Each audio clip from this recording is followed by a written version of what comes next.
नमस्कार दोस्तों।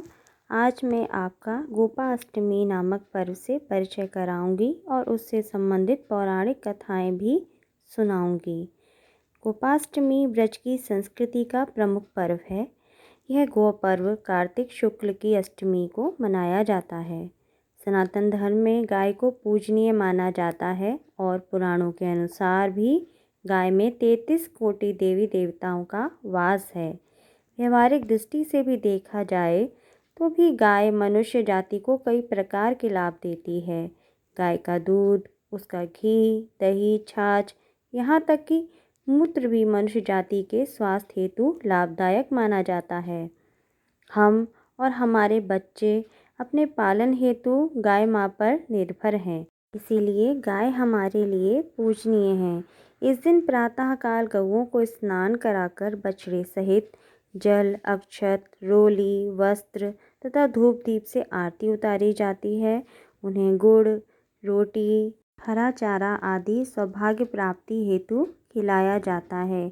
माना जाता है कि इससे संकट दूर होते हैं। शाम के समय गायों के चरण की रज से तिलक भी लगाना चाहिए। कुछ स्थानों पर तो सौभाग्य प्राप्ति हेतु गायों के नीचे से होकर गुजरने की भी प्रथा है। गोपाष्टमी पर्व के शुरू होने के पीछे कुछ पौराणिक कथाएं भी हैं। आइए इन्हीं कथाओं को सुनते हैं। कथा इस प्रकार है। भगवान श्री कृष्ण जब 6 वर्ष की आयु के हुए तब वह एक दिन अपनी माता यशोदा जी से बोले कि मैया अब हम बड़े हो गए हैं। तो मैया यशोदा बोली, अच्छा लल्ला, अब तुम बड़े हो गए हो तो बताओ अब क्या करें। तब भगवान जी बोले कि अब हम बछड़े चराने नहीं जाएंगे। बछड़े तो छोटे बच्चे चराते हैं, हम बड़े हो गए हैं तो हम तो गाय ही चराने जाएंगे। मैया ने कहा ठीक है, लेकिन तुम बाबा से पहले पूछ लो। मैया के इतना कहते ही जल्दी से भगवान अपने पिता नंद बाबा से पूछने के लिए पहुंच गए। तब बाबा ने कहा कि लल्ला, अभी तो तुम बहुत छोटे हो, अभी तो तुम बछड़े ही चराओ, ठीक है। तब भगवान जी ने कहा कि नहीं बाबा, मैं तो बछड़े नहीं गाय ही चराऊँगा। और भगवान तो भगवान ही थे, वो तो लीला करना जानते थे। इसलिए जब भगवान नहीं माने तब उनके नंद बाबा बोले कि ठीक है लल्ला, एक काम करो कि तुम पंडित जी को बुला लाओ। वह गौ चराने का मुहूर्त देख लेंगे और तब हम बता देंगे कि आपको जाना है कि नहीं। बाबा की बात सुनकर भगवान जी झट से पंडित जी के पास पहुंच गए और पंडित जी से बोले कि पंडित जी आपको हमारे बाबा जी ने बुलाया है, गोचारण का मुहूर्त देखना है। आप आज ही मुहूर्त बता दो ना, तो मैं आपको बहुत सारा मक्खन दूंगा। तो पंडित जी नंद बाबा के पास पहुँचे और बार बार वो पंचांग को देखने लगते और कुछ गणना करने लगते। तो नंद बाबा ने पूछा कि पंडित जी क्या बात है, आज बार बार आप क्यों गिन रहे हो, आप क्यों अभी तक नहीं निकाल पा रहे हो मुहूर्त। पंडित जी को तो माखन का लालच था, तो पंडित जी बोले कि नंद बाबा जी केवल आज का ही मुहूर्त निकल रहा है, उसके बाद तो 1 वर्ष तक कोई मुहूर्त नहीं है। पंडित जी की बात सुनकर नंद बाबा ने, जो भगवान श्री कृष्ण थे, उनको गौ चराने की स्वीकृति दे दी। भगवान भी खुश और पंडित जी भी खुश। और उस दिन तिथि थी कार्तिक मास की शुक्ल पक्ष की अष्टमी, जिसे गोपाष्टमी भी अब कहा जाने लगा है। तब माता यशोदा ने क्या किया कि अपने लल्ला का श्रृंगार किया। जैसे ही उनके पैरों में जूतियां पहनाने लगीं तो लल्ला ने मना कर दिया और बोले, मैया यदि मेरी गौएं जूती नहीं पहनेंगी तो मैं क्यों पहनूं। यदि पहना सकती हो तो उन सबको भी जूतियां पहना दो, तभी मैं जूती पहनूंगा। और ये तो संभव था ही नहीं। इसलिए भगवान जब तक वृंदावन में रहे तब तक भगवान श्री कृष्ण ने कभी भी पैरों में जूतियां नहीं पहनी।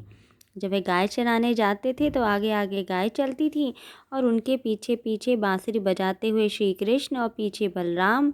और इस तरह से भगवान की गौचारण लीला का आरंभ हुआ और साथ ही गोपाष्टमी पर्व का भी। एक और पौराणिक कथा के अनुसार जब भगवान इंद्र अपने अहंकार के कारण वृंदावन के सभी लोगों को अपनी शक्ति का प्रदर्शन करना चाहते थे, इसलिए उन्होंने पूरे ब्रज में बाढ़ लाने का फैसला किया ताकि लोग उनके सामने झुक जाएं। और इसलिए वहाँ उन्होंने 7 दिन तक बारिश की। भगवान श्री कृष्ण को जब यह एहसास हुआ कि ब्रज के लोग खतरे में हैं तो उन्हें बचाने के लिए उन्होंने सभी प्राणियों को आश्रय देने के लिए गोवर्धन पर्वत को अपनी छोटी उंगली पर उठा लिया और सभी ब्रजवासियों को उसमें आश्रय दिया।